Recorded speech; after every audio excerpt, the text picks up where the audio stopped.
I have no idea. And this client even asked me, like, how can you be successful in the future taking on these types of projects? Where do you find them?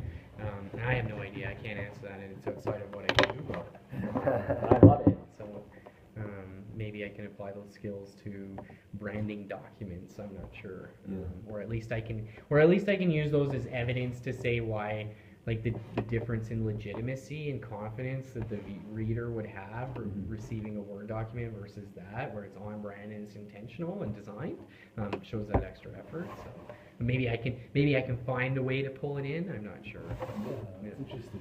Yeah. It's cool. It's like very like it comes down to like putting the colors together and then template. And, right? But I have to be intentional about the colors, and I have to be intentional about the design. Like I thought through kind of every one of those elements. But yeah, once I have a template, that's the other thing too. Is like so much of what you do should be repeatable, but then to have the value for your client, it has to be relevant to theirs. So there's a certain percentage that has to be new work that goes into it. But I shouldn't be redesigning the mold every time I work on a marketing strategy or a brand persona or that kind of thing. So yeah, that's fair. Yeah. So switching gears here, how would you say is what could you say that you use to develop yourself, like daily? Right. Saying yes to everything, even though I said like sometimes you got to say no. Having that open mind to explore any and all opportunities that you can. Reading, I think. Yeah, if I could use two themes that I think quite heavily. I tried to pull this into the agency Design for Change, and because I carry it forward in my life. But two themes are curiosity and reflection. So being curious to explore, to learn, to understand that there's always more to learn, and there's more that you can kind of achieve. So whether that's learning to be a coder or learning to be a software designer or just reading books, reading as many books as you can, reading blogs, that kind of thing. But being curious, and then reflection also ties into reading as well. But with every project or every activity or every engagement, it's kind of natural and again human nature to move on to the next one, but you have to, as much as they talk about like the reason that people mention that you learn so much from failure is because failure causes that stop for you to say like, okay, what went wrong? How could I have improved?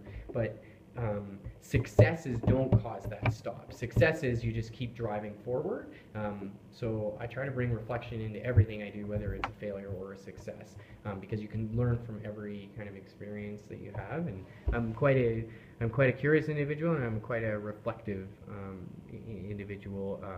There's this idea of an intrinsic locus of control versus an extrinsic locus of control.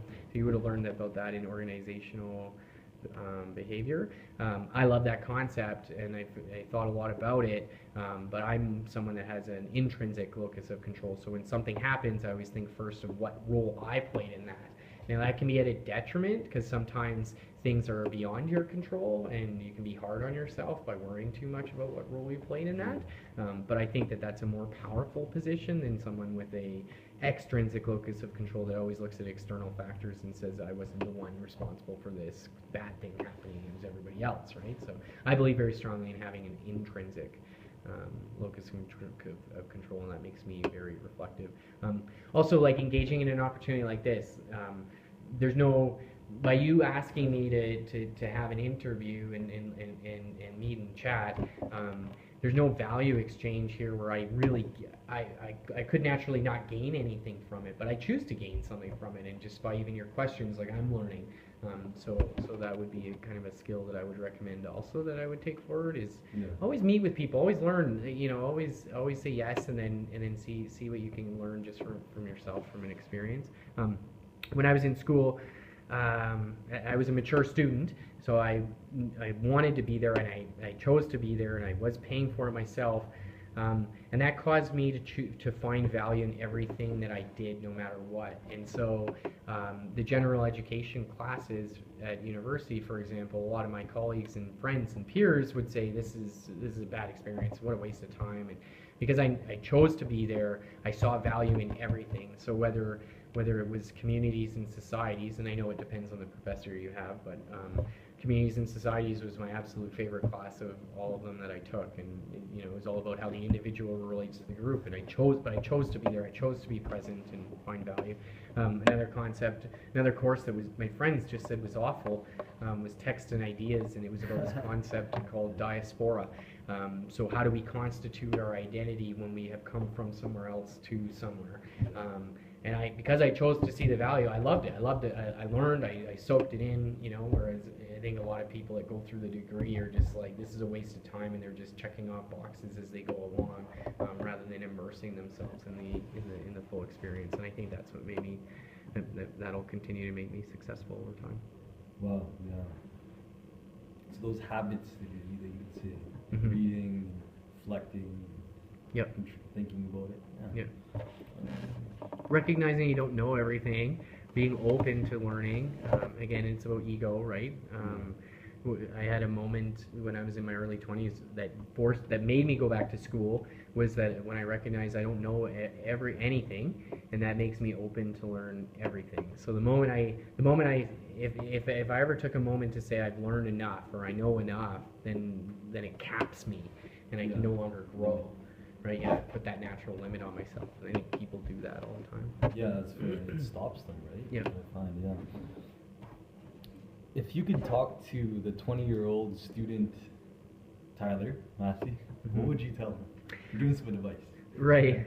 I would have told him to keep going to school, even though I've made it my personal story about that gap and coming back as a mature student, and I made myself as successful as I could be.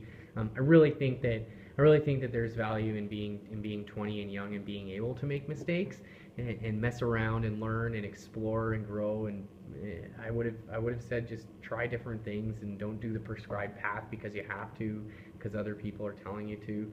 I came from a situation where my parents said you had to go to university, and then I dropped out because I couldn't handle it.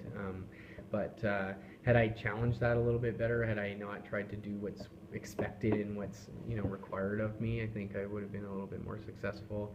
And I probably would have, 20-year-old, I probably would have taken more risks. Yeah. Because any time in my life that I've taken risks has been the most rewarding periods thereafter. And I was probably a little bit too conservative and worried about what other people thought when I was younger. Yeah.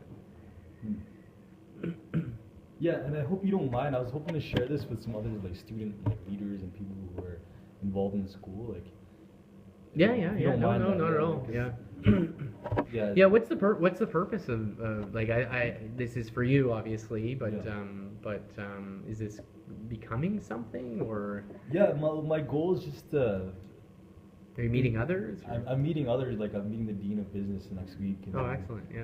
Ray DePaul, I met with him last week, and my goal is to kind of learn and understand and see how I can take what made you successful and how can I make myself successful and other people at school successful, right? Yeah, excellent. Yeah. Yeah, so that's my goal. Yeah, no problem. So Ray was my direct boss at Design for Change, and I have a great deal of respect for him, and I met the dean when I did the Massie, but by all means. I actually did something similar to what you're doing right now, an interview that went in Ray's book and David Finch's book. Oh, Designing You? Yeah. Yeah, I think I was one of the profiles.